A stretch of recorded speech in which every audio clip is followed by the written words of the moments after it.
10 months ago on The Steady Show. I'm just giving you a simple point how they do things. They just go out and then get people to call in and say, look into this. And immediately they say, look into this. They have to look into it. So they know who is being investigated. So if I were in my holding position, I could have called and said, hey, look at now. Me here say, Andrew Holness, so and so and so. And immediately Andrew Holness would be under investigation. Yeah, so he could not go to St. Elizabeth or whichever part around so and set up on the stage and say, the Prime Minister is being investigated for so and so because How is it that the Integrity Commission has so much power that they don't give people the opportunity to resolve things? They just recommended her for prosecution. That should have never happened. The Integrity Commission should not be there to catch anybody who them choose to catch, just so that they can get them out. Malahoo Fort may have to help them fight this battle, but Malahoo Fort should not have to deal with the brunt of what's happening right here. Team JLP, y'all fail to do your diligence on a sign on a political death sentence by allowing the Integrity Commission Act to be passed into law. In a move both unprecedented and highly symbolic, Governor General Sir Patrick Allen has submitted formal recommendations to the Joint Select Committee reviewing the Integrity Commission Act. Traditionally restrained in matters of active legislative debate, the Governor General's decision to weigh in reflects the depth of national concern over the structure, conduct, and perception of Jamaica's primary anti-corruption body. At the heart of his submission lies a call for clarity, balance, and institutional coherence. Sir Patrick's recommendations appear measured, nonpartisan, and grounded in a deep understanding of constitutional propriety and good governance. Rather than undermine the Integrity Commission, his proposals seek to fortify its legitimacy by addressing long-standing ambiguities and procedural flaws in its operational design. Among the most notable points raised is the question of whether the Auditor General should continue to serve as an ex officio member of the Commission. This matter has drawn public scrutiny for years, given the potential conflict that arises when an individual charged with auditing state institutions also sits on the very body investigating. By highlighting this issue, Sir Patrick has reinforced an argument made across party lines and echoed by civil society that institutional integrity is not just about intentions, but about the avoidance of perceived or actual bias. Further, the Governor General proposed clearer statutory boundaries around investigative processes, including who may access information and under what conditions. This is a direct response to concerns about transparency being misused or misinterpreted as political targeting or reputational harm. His call for stronger oversight, more transparent appointments. One thing about Jamaica people, we know when something in a something, you know. So this Ronif Lawrence appointment, it was not done the right way, and Jamaica people had questions about it from the get-go. For instance, before any appointments, the Governor General should have been contacted with recommendations. However, that was not done. The Governor General ended up swearing in Ronif even though due process wasn't followed.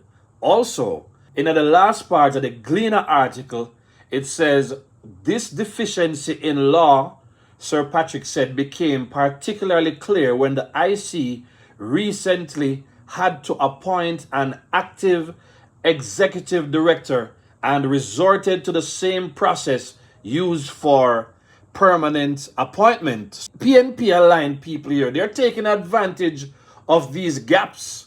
So now the Governor General is calling to say, streamline the process, ensure there are clear guidelines as it relates to acting appointments as well as permanent appointments. The Governor General acted on concerns expressed by Ed Bartlett and Kamina Johnson. So it's just cause to question what happened there. So yes, Ranif was sworn in, but due process was not followed because we understand when it comes to PNP, they can go ahead and take advantage of the loopholes, but every single thing the JLP does is deemed as corruption, and this is why it's dangerous.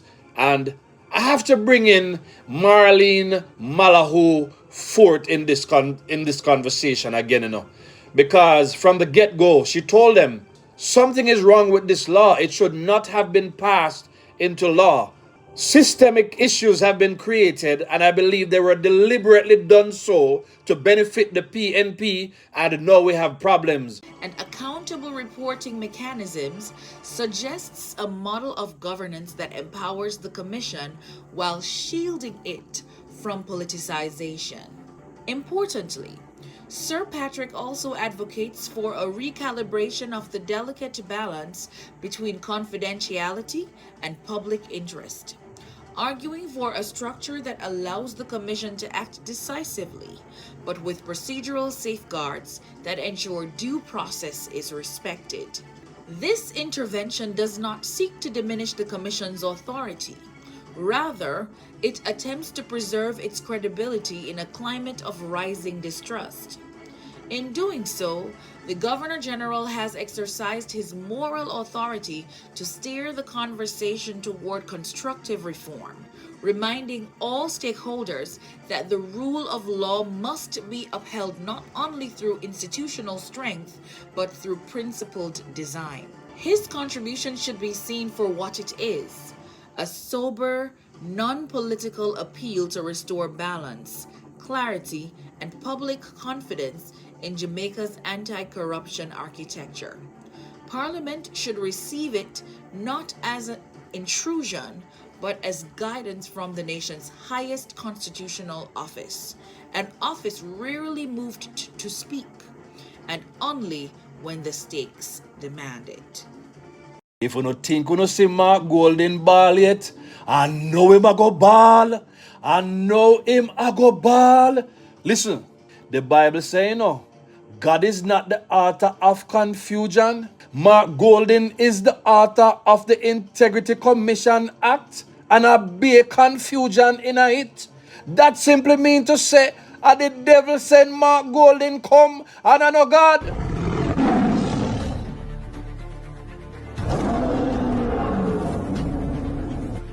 So the Gleaner article says that the Governor General has flagged legislative gaps. So what are the legislative gaps? Stuff such as how hiring is done within the Integrity Commission, how the law is applied, how the reporting structure is set up within the Integrity Commission, the current arrangement in terms of duties within the Integrity Commission. In other words, the issue with the Auditor General. Dr. Peter Phillips did call this out in 2019. Given the public exchange of views between the now existing Integrity Commission, which includes the Auditor General, the Auditor General has already pronounced on this matter, and therefore would be conflicted. Given the contradictions arising from the actions of the National Integrity Commission, including the Auditor General, Parliament needs to undertake urgently the review of the enabling legislation that underlies the National Integrity Commission, and that the composition of the commission needs to be reviewed. Uno hear that a while ago. Dr. Peter Phillips said the composition of the Integrity Commission needs to be reviewed, which means to say the way it is set up. And I like Mark Golding, I idiot, and understand this is confusion, but Mark Golding is the kind of man who, all if him wrong, he go on double down. May I go share 2 comments off of Facebook? Somebody say, "Thank you, Excellency. Time come for people to stay in their lanes. We never voted for the PNP to govern Jamaica. The majority of us voted for the JLP to govern the affairs of our country for the ensuing parliamentary period. However, when we check our government and quasi-government institutions, they are mostly composed of known PNP operatives and adherents. This does not make for good and proper governance, as many of these politically compromised individuals are determined to undermine the efforts of the duly elected government. I love that comment. Another commentator, when an institution ceases to carry out the mandate to which it was meant for, it's time to revamp. Thank God for the GG. Another person, thank God for the GG. Thank God the GG agreed the IC needs fixing. Months we've been talking about the IC and how they've been operating. Somebody say finally in agreement with the move. They are using the entity as a political playground. Thank you, GG. So the people of Jamaica have been crying out for something to be done. One of the things that Governor General Patrick Allen wants is for Mark Golding and anybody to stop weaponizing the law, especially when the law has clear provisions as to how things are dealt with. But look, the PNP use the disinformation, the lies, and the foolishness that's been happening within the Integrity Commission as a weapon, as a campaign strategy. Know that reform is needed, and the Joint Select Committee, which comprises of PNP and JLP together, now they must sit down and work something out. So Jamaica people, do not take this lightly. This is big news for the process going forward as it relates to the Integrity Commission. Is either they're going to do their job correctly or them dismantle it and get a real body that can do decent work in stamping out corruption on behalf of the Jamaican people. And the same thing that Warmington called out the other day, and they decided to address it. So in his formal recommendation, he spoke about the fact that they need to now look seriously into reforming the law as it is, since it creates a problem to have the AG within IC. And it speaks about the fact that we don't just want justice to be done, but it must be perceived to have been done. So we cannot write laws that assume that those who has the power, to use the law or to apply the law in certain situations will do so with good intentions, such as we've seen in a Kevin Stevens's case. He's not trying to weaken the Integrity Commission, but to safeguard their credibility. Because one of the reasons why we need reform right now is that changes are needed so that the public can feel comfortable about what is being done. You hear Cliff Hughes talk about it, Emily Shields talk about it. In closing, just remember, say, the Integrity Commission, the NIA, the JFJ, the JAMP, and the whole of them, they are nothing but PNP insiders. I challenged the business community to set up a civic committee, and it's called a civic committee, but I made sure that it is full of PNP people, because we have an agenda. Doing the job of the PNP just like they've been doing since the 70s. We've been talking about the Pickers Guild Committee. It's the same thing. When you see the civic group supporting them, and when you see the foolishness and the flaws that are built in the system to benefit PNP and nobody else, just know that you are dealing with PNP DNA. You go in the comments and let me know what you think right now. This is the Steady Saying. Big up to the father them again. I hope you had a great day yesterday. Like, share, and subscribe. Steady. Me didn't have to be a labor right. Me didn't have to be a labor right. Look here. Then me could have never be a labor right. Jesus Christ, man. God bless me.